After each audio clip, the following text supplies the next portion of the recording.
தென்காசி மாவட்டம் ரயில்வே மேம்பாலத்திற்கு அருகில் புதியதாக மணமகள் மன்றம் திறக்கப்பட்டுள்ளது. தற்போது திறக்கப்பட்டுள்ள மணமகள் மன்றத்திற்கு அருகில் அரசு மற்றும் தனியார் பள்ளிகள், அரசு அலுவலகங்கள் உள்ளிட்டவைகள் இயங்கி வருகிறது. எனவே மதுபான விடுதி செயல்பட அனுமதிக்கப்பட்டால் பள்ளிகளுக்கு வரும் மாணவர்கள் போதைப் பழக்கத்திற்கு அடிமையாகி இளைய சமுதாயம் கேள்விக்குறியாகும் என கூறி மாவட்ட ஆட்சியர் அலுவலகத்தில் அதிமுக பிரமுகர் டேனி அருள் சிங் கோரிக்கை மனு அளித்தார். இந்த நிலையில் தென்காசி காவல்துறை சார்பில் மணமகள் மன்றத்தில் அதிரடி சோதனை மேற்கொள்ளப்பட்டது. இந்த சோதனையின் பெயரில் காவல்துறையிடம் முறையான அனுமதி ஆவணம் பெறவில்லை என கூறி மணமகள் மன்றத்திற்கு பூட்டு போடப்பட்டது. தென்காசி மையப்பகுதியில் பார்த்தீங்கன்னா ஒரு தனியார் பார் அமைக்கப்பட்டுள்ளது. அந்த இடம் சரியாக பார்த்தீங்கன்னா தென்காசி ஆண்கள் மேல்நிலைப்பள்ளி, அதுக்கு ஏற்றாப்புல பார்த்தீங்கன்னா தென்காசி தொழிற்பயிற்சி நிலையம், அதுக்கு பக்கத்தில் ஒரு தனியார் மேல்நிலைப்பள்ளி, சுமார் 50 அடி தூரம் கூட இல்லாத அளவுக்கு பக்கத்தில் அருகருகில் உள்ள இடங்கள். அதுபோக பார்த்தீங்கன்னா தென்காசியுடைய ரயில்வே ஸ்டேஷனும் 20 அடி தூரத்தில் தான் இருக்குது. அதுபடியாக ஒரு 6-7 மக்கள் குடியிருக்கும் காலனிகள் இருக்குது. இந்த பகுதியில் அரசுடைய சட்டத்திட்டங்களை முறையாக பின்பற்றாமல் சட்டத்துக்கு புறம்பாக அந்த இடத்துல ஒரு பாரை திறந்திருக்கிறாங்க. இதன் மூலம் திருப்பூர் மாவட்டம் தாராபுரத்தில் காவல்துறை அதிகாரிகள் குறித்தும் பெண் காவலர்கள் குறித்தும் அவதூறாக சமூக வலைதளங்களில் பேசியதாக எழுந்த புகாரில் யூடியூபர் சவுக்கு சங்கர் கைது செய்யப்பட்டார்.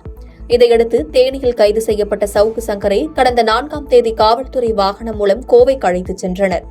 அப்போது தாராபுரம் ITI சந்திப்பு அருகே காவல்துறை வாகனம் அவ்வழியாக சென்ற கார் மீது மோதியது. தற்போது அதன் CCTV காட்சிகள் சமூக வலைதளங்களில் வெளியாகி பெரும் பரபரப்பை ஏற்படுத்தியுள்ளது.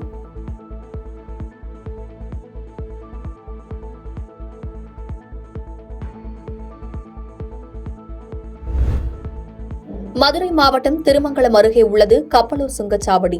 இந்த சுங்கச்சாவடியில் சில தினங்களுக்கு முன்பு சுங்கச்சாவடி ஊழியர்களை கட்டணம் செலுத்தாமல் செல்லும் வாகன ஓட்டி ஒருவர் காரை ஏற்ற முயற்சித்துள்ளார். தற்போது அந்த வீடியோ காட்சிகள் வெளியாகி வைரலாக பரவி வருகிறது. இந்நிலையில் சுங்கச்சாவடி ஊழியர்களும் தங்கள் உயிருக்கு பாதுகாப்பு வேண்டி காவல்துறையிடம் புகார் அளித்துள்ளனர்.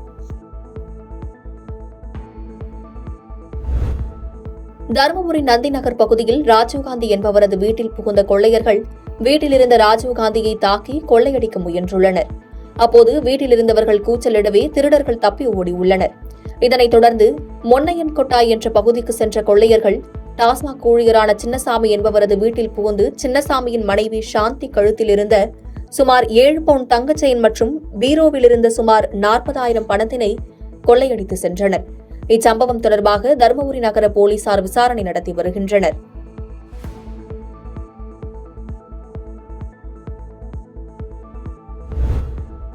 நடிகர் ராகவா லாரன்ஸ் தமிழ்நாடு முழுவதும் உள்ள ஏழை விவசாயிகள் 10 பேருக்கு டிராக்டர் வழங்க முடிவெடுத்து அதன்படி பல்வேறு மாவட்டங்களில் வழங்கப்பட்டு வருகிறது. அந்த வகையில் 4வது டிராக்டர் மயிலாடுதுறை மாவட்டம் தில்லையாடி கிராமத்தில் சதீஷ் என்ற விவசாயிக்கு இன்று வழங்கப்பட்டது. முன்னதாக ராகவா லாரன்ஸுக்கு 100க்கும் மேற்பட்ட இளைஞர்கள் மற்றும் கிராம மக்கள் உற்சாக வரவேற்பு அளித்து அவரோடு சேர்ந்து உற்சாகமாக செல்ஃபி எடுத்துக் கொண்டனர். பின்னர் நடிகர் விஜயின் அரசியல் குறித்து செய்தியாளர்கள் கேட்ட கேள்விக்கு பதிலளித்த அவர், நடிகர் விஜய் எதை செய்தாலும் அதை சரியாக செய்வார் என்றும் மக்கள் விஜய் மீது அதிக நம்பிக்கை வைத்துள்ளனர் என்றும் பதிலளித்தார். நண்பர் அரசியலுக்கு வந்தது ரொம்ப சந்தோஷம். மக்கள் அவர் மேல ரொம்ப நம்பிக்கை வச்சுட்டு இருக்காரு. அவரும் மக்கள் மேல ரொம்ப நம்பிக்கை வச்சுட்டு இருக்காங்க. அவர் எதுல வந்தாலும் ஜெயிக்கணும்னு நான் வணங்குற ராகவேந்திரன். அருப்புக்கோட்டை அருகே கல்குவாரி கிடங்கில் நீரில் மூழ்கி உயிரிழந்த சிறுவனின் உடலை தீயணைப்புத் துறையினர் தேடும் பணியில் ஈடுபட்டு வருகின்றனர். விருதுநகர் மாவட்டம் அருப்புக்கோட்டை அருகே கல்லூரணி கிழக்கு தெருவை சேர்ந்தவர் லட்சுமணன் என்பவரது 17 வயது மகன் காளிமுத்து. லட்சுமணன் கடந்த 10 ஆண்டுகளுக்கு முன் இறந்துவிட்டதால் காளிமுத்து அவரது தாய் மகேஸ்வரி பராமரிப்பில் இருந்து வந்தார். மகேஸ்வரி மருத்துவ பணியாளராக இருந்து வருகிறார். சிறுவன் காளிமுத்து 9ஆம் வகுப்பு முடித்துவிட்டு அதற்கு மேல் படிக்காமல் வீட்டில் இருந்து வந்துள்ளார். இந்நிலையில் வெளியே செல்வதாக கூறி சென்ற சிறுவன் காளிமுத்து இரவு வெகு நேரமாகியும் வீடு திரும்பவில்லை. இதுகுறித்து சிறுவனின் நண்பர்களிடம் விசாரித்தபோது சிறுவன் காளிமுத்து அப்பகுதியில் உள்ள கல்குவாரி கிடங்கில் குளிக்க சென்றதாக கூறியுள்ளனர். இதனையடுத்து அருப்புக்கோட்டை தீயணைப்புத் துறைக்கும் ரெட்டியப்பட்டி போலீசாருக்கும் தகவல் தெரிவிக்கப்பட்டது. விரைந்து வந்த தீயணைப்புத் துறையினர் கிடங்கில் தேங்கியுள்ள நீரில் இறங்கி சிறுவன் காளிமுத்துவின் உடலை சுமார் 3 மணி நேரத்திற்கு மேலாக தேடி வருகின்றனர்.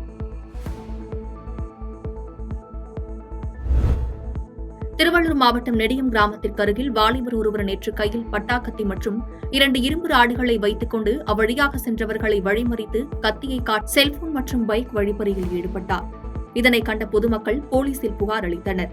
தகவல் அறிந்து வந்த போலீசார் சம்பவ இடத்திற்கு சென்று வாலிபர் கையில் வைத்திருந்த 2 கத்திகளை பறிமுதல் செய்து விசாரணை செய்தனர். இந்த நிலையில் அவர் பள்ளிப்பட்டு தலையாரி காலனியை சேர்ந்த ராஜதுரை என்பதும் இவரின் மேல் ஏற்கனவே செல்போன், பைக் வழிப்பறி போன்ற வழக்குகள் உள்ள நிலையில் வாலிபரை கைது செய்து சிறையில் அடைத்தனர். திண்டுக்கல் மாவட்டம் பழனி முருகன் கோவிலுக்கு சிவகங்கை தொகுதி காங்கிரஸ் வேட்பாளர் கார்த்திக் சிதம்பரம் வருகை தந்தார்.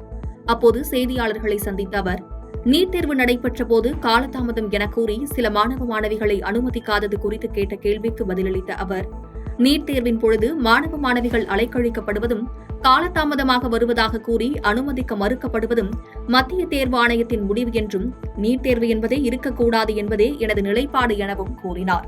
எழுத வந்தப்ப சரியான நேரத்தில் வரலன்னு சொல்லி ஒரு சிலரை எழுத விடாம பண்ணியிருக்காங்க. அதுக்கு ஏதாவது ஒரு 10 நிமிஷம் முன்ன பின்ன வர்றவங்களை அனுசரிச்சு செய்யறதுக்கான நடவடிக்கை, அது முடிவெடுக்க வேண்டியது நீட் தேர்வு நடத்த வேண்டியவங்க தான். தமிழ்நாட்டில் தெளிவாக இருக்கிறோம். மத்திய சர்க்கார் தமிழ்நாட்டில் இருக்கும் அரசாங்க மருத்துவக் கல்லூரிக்கு மத்திய சர்க்கார் தேர்வு நடத்தக்கூடாது என்பதுதான் தமிழ்நாட்டு ஒட்டுமொத்த மக்களுடைய கருத்து. ஆனால் அந்த தேர்வை நடத்தும் அதிகாரம் இப்பொழுது மத்திய அந்த ஆணையத்திடம் இருக்கிறது. அவர்கள் தான் இந்த சலுகைகளை எல்லாம் தர வேண்டிய நிலையில் அவர்கள் தான் இருக்கிறார். பாதகம் செய்பவரை கண்டால் நாம் பயங்கொள்ளலாகாது பாப்பா, மோதி மிதித்து விடு பாப்பா, அவர் முகத்தில் உமிழ்ந்து விடு பாப்பா. அண்மை செய்திகளை உடனுக்குடன் தெரிந்து கொள்ள இணைந்திருங்கள் இயம்நாடு தொலைக்காட்சியுடன்.